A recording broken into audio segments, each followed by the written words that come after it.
Good morning to all. Welcome to the TSN online classes. Today I am going to explain class 10 science chapter number 2. The name of this chapter is acid, base and salts. How do acid and the bases react with each other? Acid और base एक दूसरे से किस तरीके से क्रिया करते हैं? We have observed that the effect of a base is nullified by an acid and vice versa. The reaction taking place is written as NaOH in an aqueous form combined with the hydrochloric acid. The product is formed sodium chloride and water. The reaction between an acid and a base to give a salt and a water is known as a neutralization reaction. In generally, a neutralization reaction, base plus acid is equal to salt and water.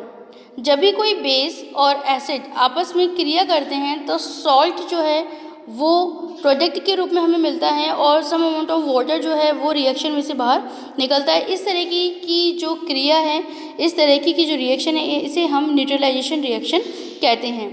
Now reaction of a metallic oxide with acid. The generally reaction between a metal oxide and an acid can be written as. अब हम आगे की तरफ जो topic ले रहे हैं वो है कि कोई भी मेटालिक ऑक्साइड जब एसिड से रिएक्ट होता है तो हमें इन प्रोडक्ट क्या मिलता है. जनरली मेटल ऑक्साइड जब भी एसिड के साथ में रिएक्ट करता है तो हमें सॉल्ट प्लस वाटर मिलता है.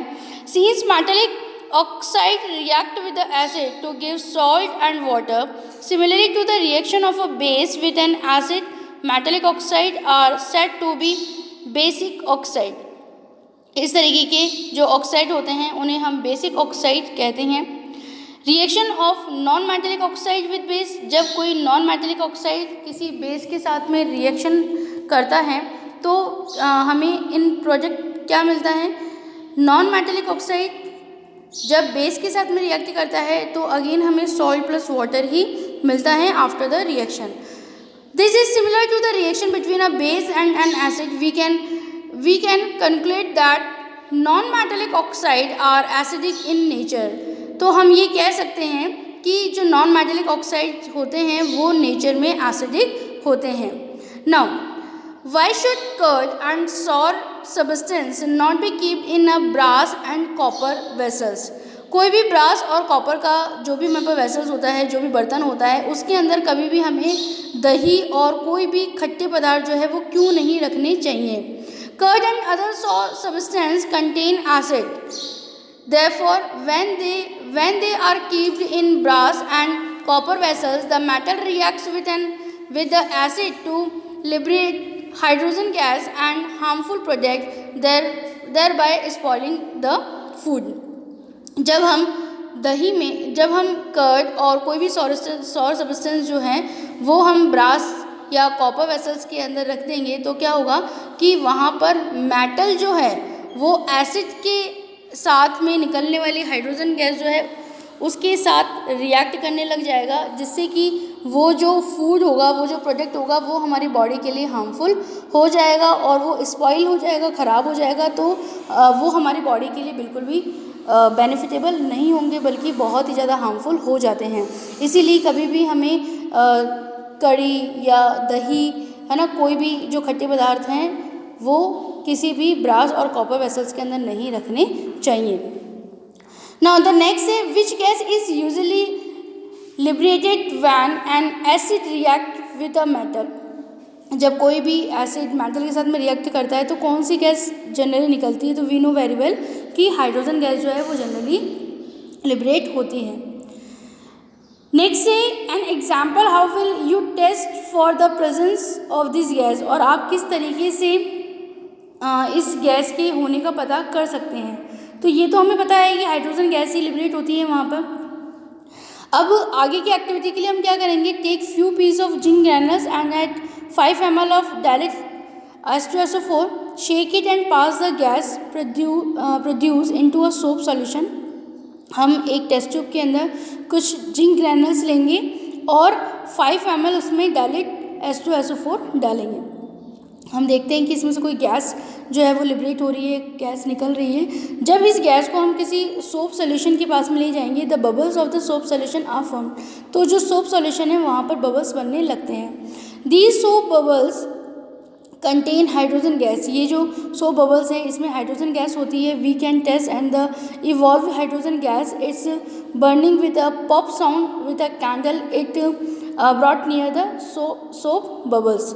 और इसके बाद में जब हम उस सोप बबल्स के पास में जलती हुई कैंडल लेके जाते हैं, बर्निंग कैंडल लेके जाते हैं, तो क्या होता है कि एक पॉप साउंड होता है और जो कैंडल है वो जलना बंद कर देती है। तो ये एक्टिविटी जो है इसकी हमने पहले स्टडी किया था और किस तरीके से इस पर क्वेश्चन पुटअप होता है वही मैंने आपको यहाँ पर शेयर किया है। नेक्स्ट स्लाइड में क्वेश्चन है हमारे पास में, metal compound react with dilute hydrochloric acid to produce effervescence and the gas evolved extinction and burning candle. Write a balanced chemical equation for the reaction if one of the compound formed is a calcium chloride. तो इसमें बताया कि जब calcium carbonate और hydrochloric acid आपस में जब combine होते हैं, आपस में जब रिएक्ट होते हैं तो कैल्शियम क्लोराइड बन रहा है। ये तो फर्स्ट तो इसने निकाल कर हमें दे दिया कि भाई पहला कंपाउंड जो है वो कैल्शियम क्लोराइड बन रहा है। नेक्स्ट जो है वो क्या बनेगा, कार्बन डाइऑक्साइड और वाटर। क्यों? क्योंकि हमने पढ़ा था कि कोई भी मेटल कार्बोनेट जब भी किसी एसिड के साथ में रिएक्ट करता है तो वहाँ पर हमें क्या मिलेगा, एक तो मेटल क्लोराइड हमें मिल जाएगा, इसके अलावा कार्बन डाइऑक्साइड और वाटर जो है वो भी हमें इन अ प्रोडक्ट फॉर्म के अंदर मिलेंगे। Now what do all acid and bases have in common? आपको क्या लगता है कि इतने तरह के एसिड हैं, इतने डिफरेंट टाइप ऑफ बेसिस हैं, क्या ये सभी एक जैसे होते हैं? नहीं, ऐसा नहीं होता। और इसको समझाने के लिए हमारे पास में यहाँ पर एक एक्टिविटी है। Glowing of the bulb indicate that there is a flow of electric current through the solution. The electric current is carried through the solution by ions. इस एक्टिविटी में हम क्या करेंगे बेटा, ठीक ऐसा ही एपरेटस सेटअप करेंगे और इसमें हमने एक बीकर लिया है। बीकर में नीचे की तरफ हम इसके बेस के ऊपर एक होल करेंगे, वहाँ पर हम एक रबर कॉक जो है उसको फिट करेंगे। रबर कॉक के ऊपर 2 आयरन नेल्स जो है उसको हमने सेटअप करा है। ये जो दोनों ही आयरन नेल्स है इससे हमें जो वायर है वो कनेक्ट करना है। फर्स्ट आयरन नेल से हमने बैटरी को कनेक्ट करा है, देन बल्ब, देन स्विच, और जो दूसरी आयरन नेल्स है वो स्विच के सेकंड पार्ट से कनेक्ट हो रहा है। इसके अंदर जब हम डाइल्यूट एसिड सॉल्यूशन डालते हैं तो और जो 6 वोल्ट की बैटरी से हमने इसको कनेक्ट किया है, जब हम उसे स्विच ऑन करके ऑन करते हैं तो हमें यहाँ पर देखने को मिलता है कि बल्ब जो है वो ग्लो हो रहा है कि नहीं हो रहा है। इस एक्टिविटी को हम डिफरेंट सॉल्यूशन के साथ में टेस्ट करते हैं, जैसे कि हमने अल्कोहल के साथ में करा, एसिटिक एसिड के साथ में करा और हाइड्रोक्लोरिक एसिड के साथ में करा। तो इस तरीके से डिफरेंट एसिड के साथ में जब हम इस एक्टिविटी को और डिफरेंट बेसिस के साथ में हम इस एक्टिविटी को करते हैं, कंप्लीट करते हैं, तो हमें देखने को मिलता है कि हर बार बल्ब ग्लो नहीं होता। यदि हमारे पास जो एसिड है और वो यदि स्ट्रॉन्ग है तो ही बल्ब ग्लो होता है। The cation present in acid is H+ ion. This suggests that the acid produce hydrogen ion in solution which are responsible for their acidic properties. कोई भी एसिड जो होता है उसके अंदर H+ आयन होते हैं और वही उसकी एसिडिक प्रॉपर्टीज़ के लिए रिस्पॉन्सिबल होता है। नेक्स्ट देखिए यहाँ पर, what happens to an acid और a base in a water solution. क्या होता है जब वाटर सॉल्यूशन के साथ में कोई एसिड और बेस होता है। These experiments suggest that the hydrogen ions in HCl are produced in the presence of water. The separation of H+ ion from HCl molecules cannot occur in the absence of water. तो जब हम इस activity को complete करते हैं तो इस activity में क्या है, हमने एक टेस्ट ट्यूब लिया है, उसमें सोडियम क्लोराइड है। कॉनिकल फ्लास्क से हम इसके अंदर H2SO4 जो है, कॉन्सेंट्रेट H2SO4 जो है वो हम इसके अंदर मिलाते हैं। और जो सेकंड वाली जो टेस्ट ट्यूब है उसके अंदर क्या दिख रहा है कि जो गैस इसके अंदर से निकल रही है, इवॉल्व हो रही है, उसको हमने लिटमस पेपर के ऊपर लिया है। तो लिटमस पेपर के ऊपर हमें जो रिज़ल्ट मिल रहा है उसको यहाँ पर हमें शो किया है। दिस एक्सपेरिमेंट सजेस्ट, ये एक्सपेरिमेंट हमें बताता है कि हाइड्रोजन आयन जो होते हैं HCl में वो उसकी एसिडिक नेचर के लिए रिस्पॉन्सिबल होते हैं। यहाँ पर देखिए, यहाँ बताया है कि हाइड्रोक्लोरिक एसिड जब वाटर के साथ में कंबाइन हो रहा है तो H3O प्लस आयन और क्लोरीन माइनस आयन बन रहा है। Hydrogen ion can not exist alone but they exist after combining. Hydrogen ion जो है वो अकेले नहीं रह सकते, है ना, लेकिन वो कंबाइन होकर मॉलिक्यूल, वाटर मॉलिक्यूल के साथ में होते हैं। यहाँ से देखिए जो HCl है, यहाँ से H प्लस आयन, ये H प्लस आयन जो है वो रिलीज होता है और इसके ऊपर जाके कंबाइन होता है। ठीक है, तो ये क्या हो जाएंगे, H3O प्लस आयन में कन्वर्ट हो जाएगा और जो Cl है ये इस रिएक्शन में से बाहर हो जाता है। तो hydrogen ion can not exist alone but they exist after combining with water molecules. Hydrogen ion must always be shows as a H plus ion in aqueous form and the hydronium ion H3O plus ion. ये जब H plus ion H2O के साथ में combine हो जाता है तो ये क्या बन जाता है, हाइड्रोनियम आयन का यहाँ पर निर्माण होता है, फॉर्मेशन होता है।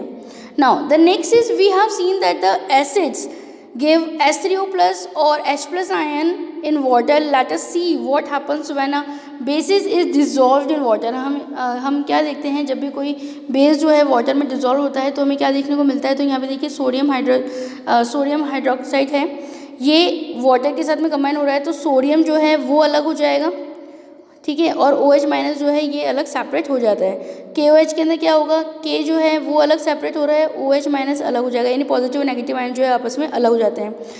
MgOH का होल ट्वाइस 2 के अंदर क्या होगा, मैग्नीशियम प्लस 2 आयन जो है वो अलग हो जाएंगे, 2OH जो है वो अलग हो जाएगा। Bases generate hydroxide ions in water, bases which are soluble in water are called the alkalis. वो बेस जो कि वाटर में सॉल्युबल होते हैं उन्हें हम एल्कलाइज कहते हैं। Now the next is all basis do not dissolve in water. हमें यहाँ पर ये चीज़ ध्यान देने के लिए है कि जितने भी बेसिस होते हैं वो सारे ही वाटर में डिजॉल्व नहीं होते, कुछ सेलेक्टिव बेसिस ही होते हैं। तो ये जो बेस होते हैं इन्हें हम क्या कहते हैं, एल्कलाई बेसिस कहते हैं। An alkali in a base that dissolved in water they are soapy to touch. ये बहुत सोपी होते हैं, बिटर होते हैं और द करोसिव होते हैं। एंड नेवर टेस्ट और touch them as they may cause them, which of the bases in the table 2.1 are alkaline। ठीक है, यहाँ पर हमें ये देखने को मिलता है कि ये जो बेसिस होते हैं इनके अंदर ये टच में सोपी होते हैं, ये टच में सोपी होते हैं। Now as we have identified that all acid generate H plus ion and all bases generate OH minus ion, we can view the neutralization reaction as follow। जो acid और base जो होते हैं, जब इसको इस तरीके से बताया गया, देखिए HX जो है वो आपस में मिला हुआ है और MOH आपस में है, तो XM या MX जो है वो सॉल्ट फॉर्मेशन कर रहा है और दूसरा हमारे पास वाटर बन रहा है। नेक्स्ट है हमारे पास में कि the process of the dissolving an acid और a base in water is a highly exothermic one. ये बहुत ही इम्पॉर्टेंट टॉपिक है, बहुत ही ज़्यादा इम्पॉर्टेंट टॉपिक है। लॉट ऑफ द टाइम इस टॉपिक के ऊपर से क्वेश्चन पुटअप हुए हैं बोर्ड में। यहाँ पर कहा जा रहा है कि the process of a dissolving an acid और a base in water is a highly exothermic. Acid और बेस को पानी में जो मिलाने की जो क्रिया है ये हाईली एक्सोथर्मिक है, यानी कि इसमें इस रिएक्शन में से बहुत ही ज़्यादा मात्रा के अंदर जो कोई गैस एनर्जी जो है वो बाहर निकलती हैं। Care must be taken while mixing concentrated nitric acid और सल्फ्यूरिक एसिड विथ वाटर। हमें बहुत ही ज़्यादा ध्यान रखने की ज़रूरत है, जब हम नाइट्रिक एसिड और सल्फ्यूरिक एसिड जो है उसको वाटर में मिलाते हैं तो इसमें बहुत ही ज़्यादा मात्रा में हीट बाहर निकलती है। The acid must always be added slowly to water with a constant stream. ये जो एसिड है, acid must always be added slowly. ये जो एसिड है ये बहुत धीरे धीरे करके ऐड किया जाता है वाटर में। And if water is added to a concentrated acid, the heat generate may cause the mixing of splash out the cause burns। यदि वाटर जो है वो एसिड के अंदर मिलाया जाएगा तो ये splash out type of reaction हो जाएगी, जिसके अंदर जलने का भी खतरा रहता है और जो टेस्ट ट्यूब है वो भी बर्स्ट हो सकती है। The glass container may also break. जो ग्लास कंटेनर है वो टूट सकता है। And excess local heating, look out for the warning sign on the can of the concentrated sulfuric acid and on the bottle of a sodium hydroxide। Mixing an acid or base with water result in a decreasing in the concentration of ions per unit volume. Such a process is called the dilution and the acid or the base is said to be diluted. जब भी acid और base जो है वो water के साथ में जब उसे मिलाया जा रहा है तो ये जो रिएक्शन है, इस रिएक्शन में क्या होता है कि जो कॉन्सेंट्रेशन है आयंस की ये डिक्रीज़ होती है पर यूनिट वॉल्यूम पे। तो ये जो प्रोसेस है डायल्यूशन प्रोसेस कहलाता है और जो भी एसिड और बेस हमने इस प्रोसेस के थ्रू डायलेट किया है वो डायलेटेड एसिड और बेस कहलाते हैं। नाउ तो इसके ऊपर अब कुछ क्वेश्चन है हमारे पास में। Why do HCl HNO3 show the acidic character in a aqueous solution while the solution of compound like alcohol and the glucose do not show acidic character। इसमें पूछा गया है कि अल्कोहल ग्लूकोज जो है वो तो एसिडिक कैरेक्टर शो नहीं करते, लेकिन HCl HNO3 जो है वो क्यों एसिडिक नेचर को शो करते हैं। तो यहाँ पर बताया कि the dissociation of the HCl HNO3 to form hydrogen ion. जब भी HCl और HNO3 का डिसोसिएशन होता है तो H+ आयन बनते हैं और यही H+ आयन जो है वो एसिडिक नेचर को शो करते हैं। और ग्लूकोज और अल्कोहल का जब हम डिसोसिएशन करते हैं तो हमें H+ आयन जो है वो नहीं मिलते हैं। यहाँ लिखा है कि this can not dissociated in water to form hydrogen ion, ठीक है, इसीलिए ये नेचर में एसिडिक नहीं शो होते। नेक्स्ट है why does an aqueous solution of N acid conduct electricity. Aqueous solution होता है किसी भी एसिड का, वो इलेक्ट्रिसिटी को पास क्यों करता है ना, कुछ कंडक्टर ऑफ इलेक्ट्रिसिटी क्यों जाता है। तो ये तो बिल्कुल ही हमारे लिए इजी है कि H+ आयन फ्री हैं, तो वो जो फ्री आयंस हैं वो ही इलेक्ट्रिसिटी को फ्लो करने के लिए रिस्पॉन्सिबल होते हैं। नेक्स्ट है why does dry HCl gas not change the colour of the dry litmus paper. जो ड्राई HCl गैस होती है ये लिटमस पेपर को चेंज क्यों नहीं करती है ना। Dry litmus why does dry HCl gas not change the colour of the dry litmus paper. Okay, dry litmus paper का ही कलर वो चेंज क्यों नहीं करती। Colour of the litmus paper is change by the hydrogen ion. जो litmus paper होता है इसका colour hydrogen ion की वजह से चेंज होता है। Dry HCl gas does not contain H+ ion. जो ड्राई HCl होती है उसमें H+ आयन नहीं होते, केवल एक्वस सॉल्यूशन के अंदर ही होते हैं।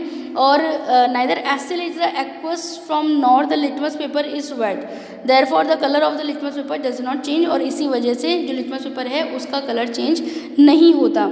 नेक्स्ट क्वेश्चन आपके साथ में है कि while diluting an acid why is recommended that the acid should be added to water and not water to the acid. तो ये वाला जो टॉपिक है वो अभी मैंने जैसे आपके साथ में डिस्कस किया है कि ये बहुत हाईली एक्सोथर्मिक रिएक्शन होती है ये, इसीलिए।